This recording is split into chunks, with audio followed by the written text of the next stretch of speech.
Good morning, everybody. This is Abdalmonem Galila. All of us agree that everything is about the end user. Of course, the end user wants everything. So now I am Abdalmonem Galila, working as a deputy manager of Master ID in CCTV. My background is technical.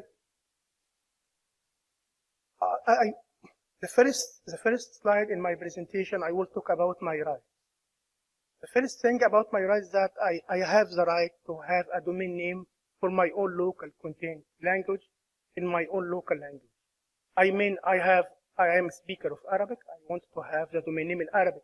At the same time, for email address, I want to send and receive email from my Arabic email address. I am not talking about Arabic itself. I'm talking about non-English domain name or non-English email addresses like this. The first one is the domain name in Arabic. The first one is the domain name in Arabic. This is email address in Arabic. It is doable. It's already happened now. So the content for my presentation for today, I have four main topics. The first topic, I will talk about why they were thinking about the internationalization of the domain name and why we should have internationalized domain names, and how the user perceive and use from the use of internationalized domain names. The second topic, somehow like the first topic of internationalized domain names, I will talk about why they were thinking about email address internationalization and why we should have email address internationalization and how the user perceives the use of internationalized domain names. The third topic will be about the new generic top-level domain names. You know that the landscape of TLDs has changed markedly. I mean, the number of TLDs has changed.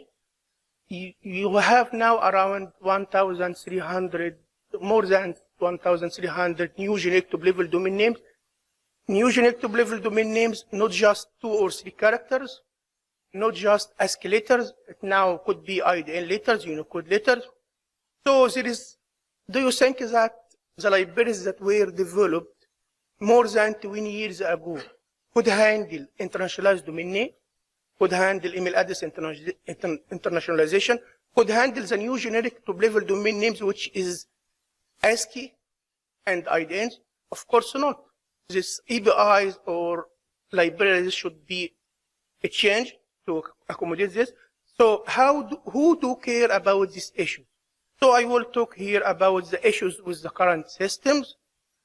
Who do care about these issues? There is a group called Universal Acceptance Steering Group. I will talk about a little bit about universal acceptance and how to make your application ready to handle internationalized domain names or email address internationalization or the new generic top-level domain names. And finally, there will be a conclusion, and I will open the floor after that for question and answer. I hope I could finish this before my deadline.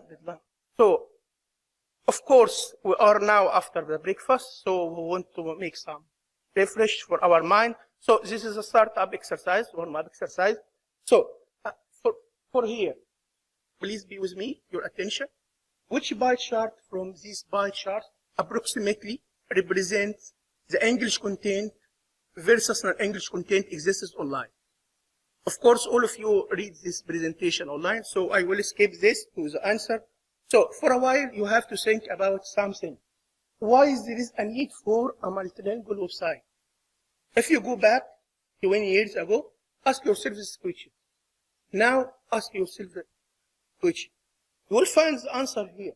The answer now, it is around 50% English versus 50% non-English content already exists online. At the same time, before, it was 75% English versus 25% non-English. There is expectation in the future that will be 25 English versus 75 non-English. So please stop your clock here and take a note about that the English content is decreasing and non-English content is increasing. And go now for some statistics about what are the top 10 language exists online. There are English, Chinese, Spanish, Arabic. Not only English exists online. These are other languages. this diversity of language exists online. At the same time, you will find that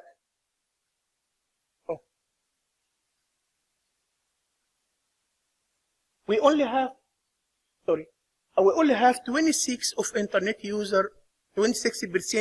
the internet user are English only. The majority of internet users are non-English. At the same time, but it is overlapped here due to different presentation. The growth of internet user that exists online for English user is somehow low against other languages. For example, for English, it is 33% user growth. For Arabic, for example, it is around 36%. For other languages like Japanese, Spanish, Portuguese, it's much higher than for English language. So now go to for the Middle East and North Africa. What are the statistics about the usage of Arabic language, for example? You will find that most of the tweets that are doing online at Twitter are Arabic. So if there is another question, if you go to the ATM machine, which language you will use? You will select your own local language. For me, I will select Arabic to deal with the ATM machine. It is really, you use your own local language as you trust your own local language. So what are the messages delivered from here?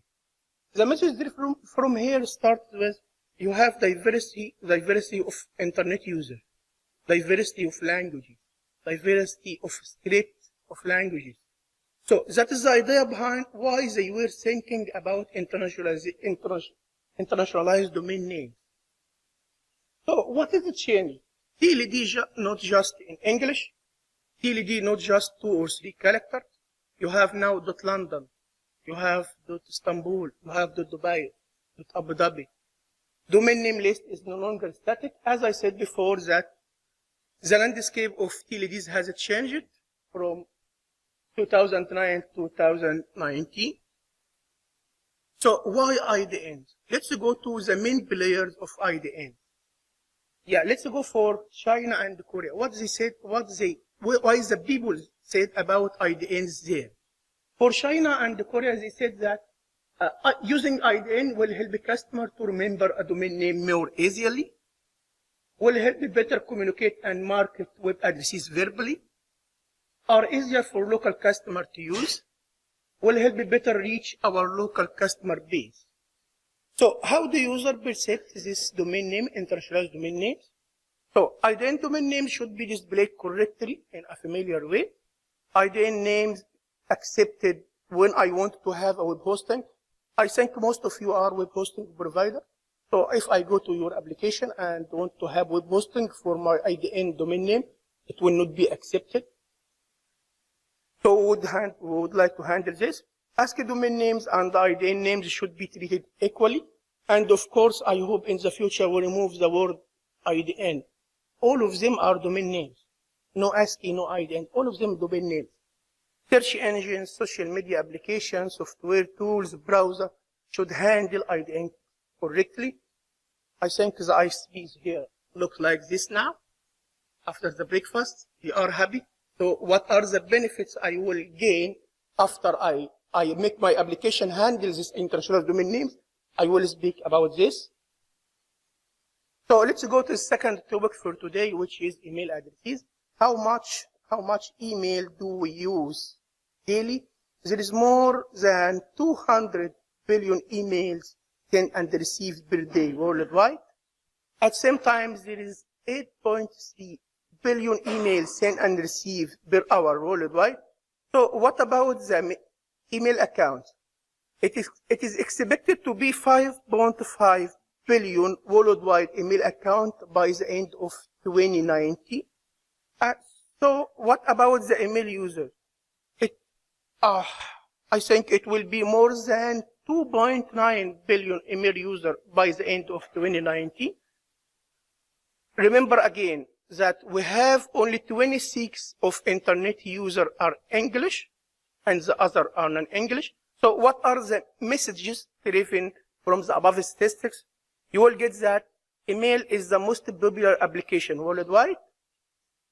Number of email accounts still increasing.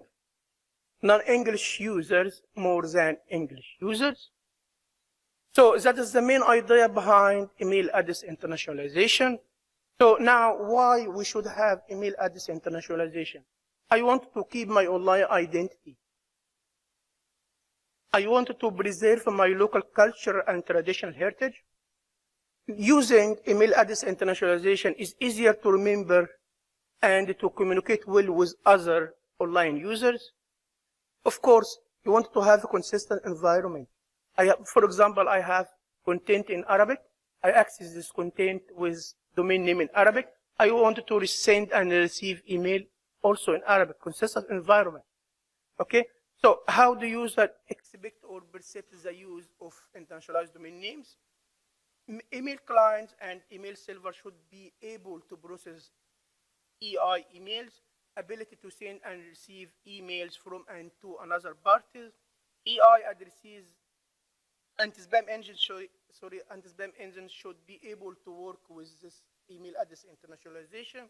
So what about the issues? What about the issues with the current system? Why I am here? I am here mainly to talk about the issues with the current system that prevent the promotion of IDNs and EI and the new generic top-level domain names. Let's go for one of these examples. Here, I wanted to sign up for social media for Facebook. I add my EI address. It will not be accepted. It's not valid, as the developer who makes this application relies on libraries developed more than 20 years ago. This should be changed. At the same time, if I add my ASCII email address with the new generic top-level domain names, for example, Dubai, and it will not be accepted, as the libraries I talked about it before could try to check the TLD to be 2 or 3 characters, but here it's more than 2 or 3 characters. This is the issue. I want to have a web hosting, for example, for my IDN domain name. It will not be accepted, by the way. So I mean like this. If someone wants to access the websites that have new generic top-level domain names, which is called organic, it will not be accepted. If I want to use new generic top-level domain names, the new ones, which is IDN, it will not be accepted. If I go to my bank and want to use my EI address, it will not be accepted. So among my rights, I talked before that all the internet-enabled application devices and systems should deal with internationalized domain name, email address internationalization, and new generic top-level domain names in a familiar way, in a consistent way, in appropriate way. So here you would see that a satisfied customer is the best business strategy for all, which means all things are related to the end user. I said that who do care about the issues with the current system? I said that there is a group called Universal Acceptance Steering Group. This is a community initiative by ICANN, founded in February 2015. The main goal behind USG is that to promote IDN and EI and universal acceptance that all domain names and email addresses should be treated equally. USG is comprised of more than 120 companies, including affiliates, Apple, CNET, GoDaddy, Google, Microsoft, and other governments and community groups. So what are the benefits of the adoption of universal acceptance? All the web hosting providers is looking for this. Yeah, there is a combined 9.8 billion USD annual opportunity coming from what?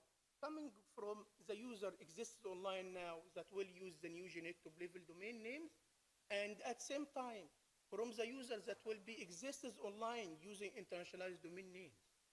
Okay? So, universal acceptance ensures that all domain names and email addresses can be used by all internet-enabled application devices and systems. So you have to ask yourself a question now. Is my system ready for opening the business to the next billion internet users? So, what are the targeted system of USG? you have to ask yourself a question. I assume that I am a web hosting provider. I will have to ask myself this question. Does my application have a field for a domain name? Yes, I am web hosting. Yes, I have this. Does it have a field for email address? Yes. Does this software read or write a domain name or email address from and to file? Maybe yes. Maybe you have your DNS record inside a file, not inside a database. So how to make your application UA ready? There is 5 verbs of UA readiness. I mean by UA readiness that your application ready to handle IDN, AI, and new unique top-level domain names. There is 5 criteria for that: accept, validate, store, process, and display. For accept, maybe your developer make a regular expression that only accept only ASCII letters. Maybe your developer make a validation for validate that the TLD just 2 or 3 characters. Now it is more 2 or 3 characters. It's up to 63 characters. So for store, may you use a database that is not compliant with UTF-8, with the Unicode. Maybe you use a driver for the database which is not compliant with UTF-8, with the Unicode. So when you add something, for example, in Arabic inside the database, you will see question mark. It's a problem. For process, the term process means activity. Maybe my manager make me a call, please get me all the email addresses of the tourist guides. I want to send them an email. Please get me all the email addresses of our teacher inside of the Ministry of Education. So the display that the domain name and the email addresses should be displayed in the way that the user entered inside the system. Maybe I added my email address in Arabic. I should see my email address in Arabic after it is displayed in my profile, for example. So it will be like that for your UA ready application. If you want to access your website, we tried before soup.organic, it will be accessed directly. Or you use IDN GTLDs, for example, for Tokyo, will be accessed. If you go to register for internet banking using your own local email address, international email address, it will be accepted. So that is the summary of my presentation. Your application should follow the process of UA readiness, which is accept, validate, store, process, display. More information about this will be here at USG, www.usgtech. Maybe you have a problem or want to ask about something, you could submit a ticket for USG to Tech. Look here, it is usg.tech. This is among the new generic top-level domain names. Yeah, this is a website. Yeah, you know what the logo stands for? It's asterisk, anything, anything. Okay? So, is the time for question? Have time? Yeah. If you have any question, just ask me now, and all the day I am around. Ask me anytime.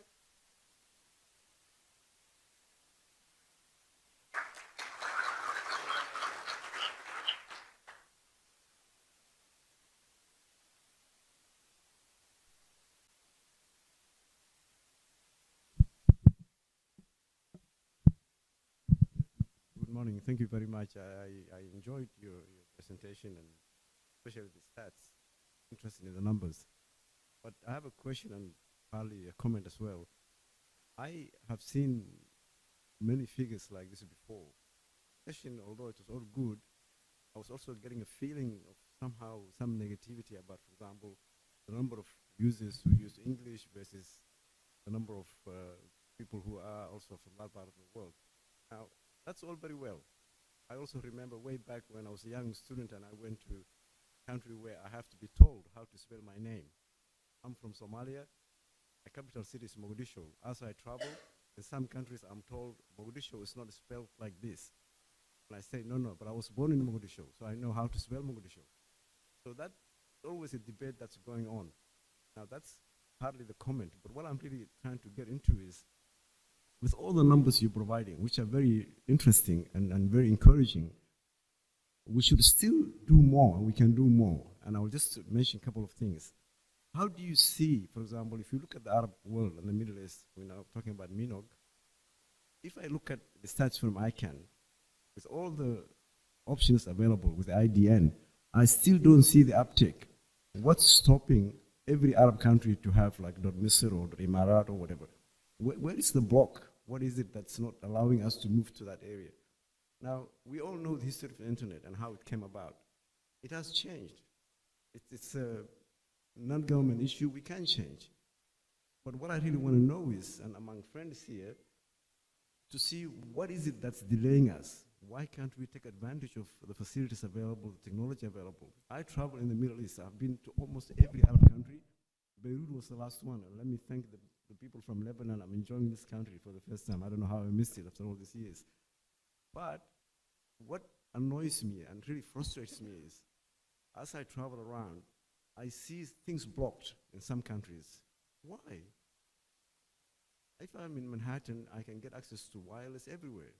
Okay, you might say that's free world or not free world, that's a different question. But things that can easily be accessed and it's cheap and it's free, what is it that not allowing our countries? I'm from Somalia and we have another issue. But all the other Arab countries, there's one thing or another. Way back, I remember when Qatar introduced the online visa. And we all were happy and we said, oh, now we can apply online visa. The only trouble was the rest of the Arab world were not aware of this. Even sharing information among ourselves with all the internet that's available, it's not there. So I'm sorry, I'm taking too long, but I really want to just open this discussion because since yesterday, as I talked to a lot of people in the area, I'm getting mixed messages. It's a free world, it's an open world, we're interconnected. Really what we really need to do is let our people, now I'm talking as ex-government official, let them be free and say, look, here's new world. So if you can comment on that, what is it that's really delaying us? What is the hold-up? As I walk along Hamra yesterday, I get the odd Wi-Fi here, not the other Wi-Fi there. Why not? What's the problem? Thank you very much. He can answer his question. Thank you, my brother, for the comment and the question. Of course, we have a lack of awareness about international domain names, email address internationalization, and even for new generative level domain names. That is why I am here, and I am doing also a lot of awareness session about these three main topics to make awareness. And I started with the future engineers that are graduated from recently from the faculty, from universities, to make them aware about IDNs and AI and top-level domain names. I agree with you that the uptake of IDNs and AI is still low, but at the same time, you want to promote IDN and AI as for the environment that is not ready to handle all of these. There is a wisdom in Egypt called that far away from your eyes, far away from your heart. I mean that if all the application ready for handle of all of this, at this time you have to talk about we should have IDN, we should increase the uptake of IDN, we should make more promotion, or make more awareness session. We are already started from now. I hope I answered the question. Hey, good morning, everybody. This is Fahad Batayne from ICANN. I just wanted to set the record straight on 2 points related to universal acceptance, and this actually is kind of